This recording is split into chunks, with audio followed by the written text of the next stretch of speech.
lately, I've been hearing a lot of debate about the minimum wage.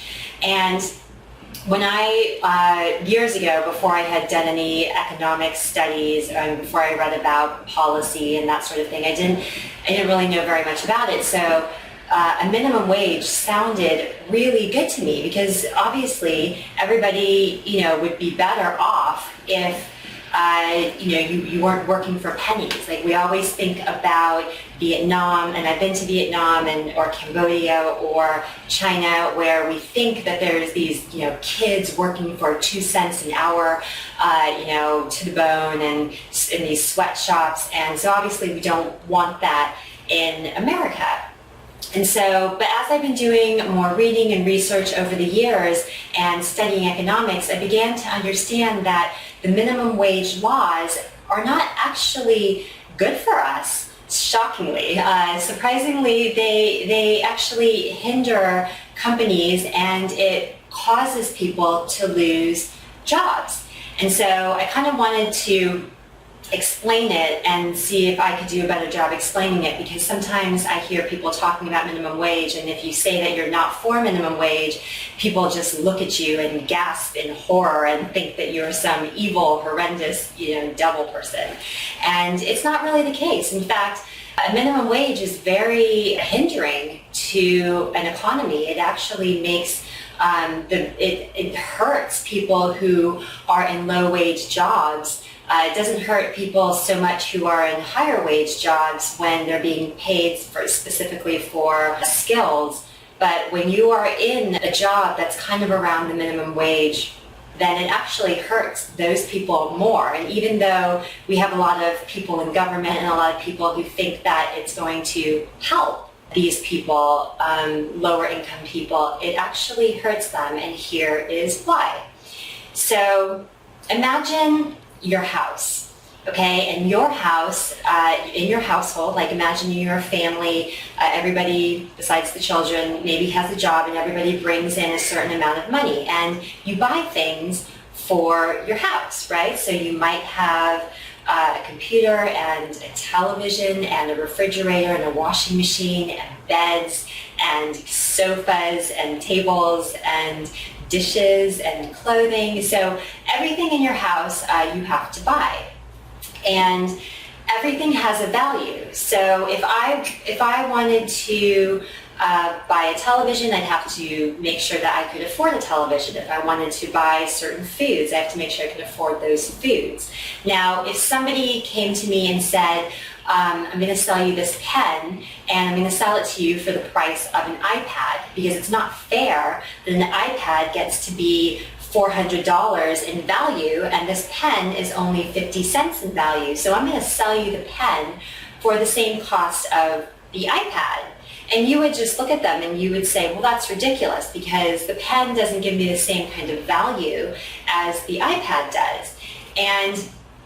And so when somebody says, oh, it's not fair that the pen doesn't have the same price tag that the iPad has, well, it's because there's a lot of factors going into play. And now I'm not trying to compare human beings to pens and iPads, but the concept is very similar. And I hear a lot of people who get really angry because they talk about people who are in lower income levels needing to earn a living wage. But unfortunately, a lot of the jobs that pay minimum wage is not a living wage. Minimum wage, people who do those jobs, those are entry-level jobs, and you're supposed to go into those jobs expecting to maybe start at the bottom and then learn more and more and more, and then you'll rise in ranks. So you're not always supposed to stay in the lower entry-level job.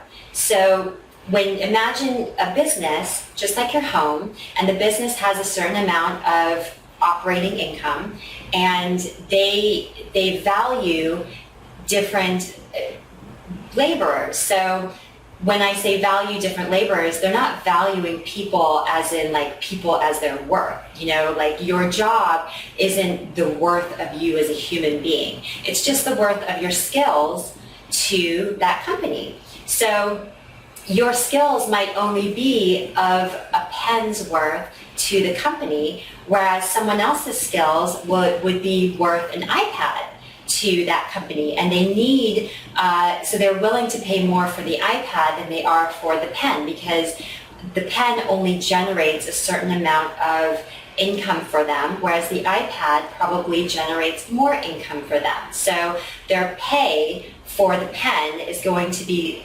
less than their pay for the iPad. And it's the same thing with people, with employees, with laborers.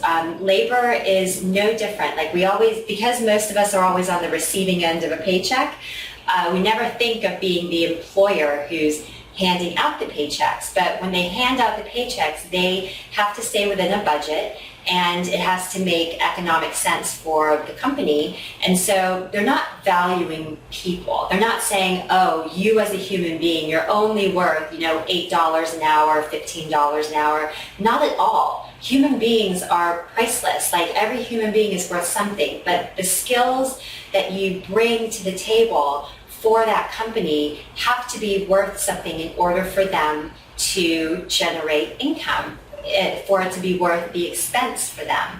And so I find it really sad when people feel like when they're in a lower entry level position that they're not getting paid their worth. And it's not, again, it's not your worth as a human being, it's your worth, your skills and the talent. So if you want to make more money, how you make more money is you have to up your skills. You have to up your value for a business, for a company. The more value that you can bring, the more expense they're willing to spend in order to bring in your value. So that could be taking night classes, getting an education in something different. Maybe you studied something, maybe you studied art history, or maybe, and if you're not able to find a job, so you might need to study computers. You have to have skills that people are willing to buy.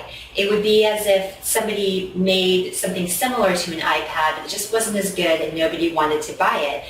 The government should never come in and force people to buy this shoddy alternative of an iPad when nobody wants it, just by saying, well, it's not fair that the iPad's getting paid this and this shoddy version is not getting any attention, so we need to force you to buy it. And that's pretty much what the government is doing when they do minimum wage. They are forcing employers to pay an iPad price for a pen, and employers can't afford that. So instead of, everybody thinks that, oh, they're just going to pay all the pens iPad prices, what's going to happen is they're going to eliminate the pens, and they're just going to figure out a way to only work with the iPads, and because that's what's worth it for them, and they'll figure out a different alternative for the pens. So again, I want to be very clear. I am not comparing human beings to pens and iPads.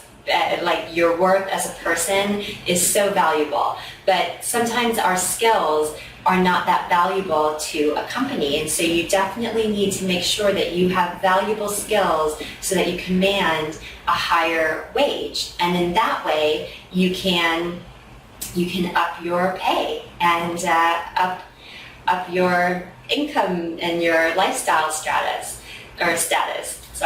So the best way to get higher pay, to have a higher income, to up your lifestyle, is you need to up what you are bringing to the table. You need to increase your value as a skilled worker, and then you will get paid more. But to have the government come in and demand that lower skilled workers get paid a higher wage, those lower skilled workers are just going to lose their jobs, because it's not worth it for an employer to pay a higher price for that particular skill. It just doesn't bring in enough revenue for the expense to be worth it. So I hope that was somewhat clear. I used to really struggle with understanding why minimum wage was not very good, because I used to think it was great, and a lot of politicians will use policies that sound really good. It's great marketing PR,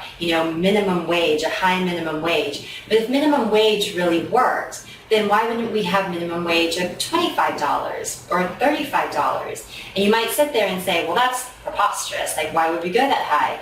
But, 20 years ago, when minimum wage was much lower, they might have said, $10, $15 minimum wage, that's preposterous. Why on earth would we ever go that high?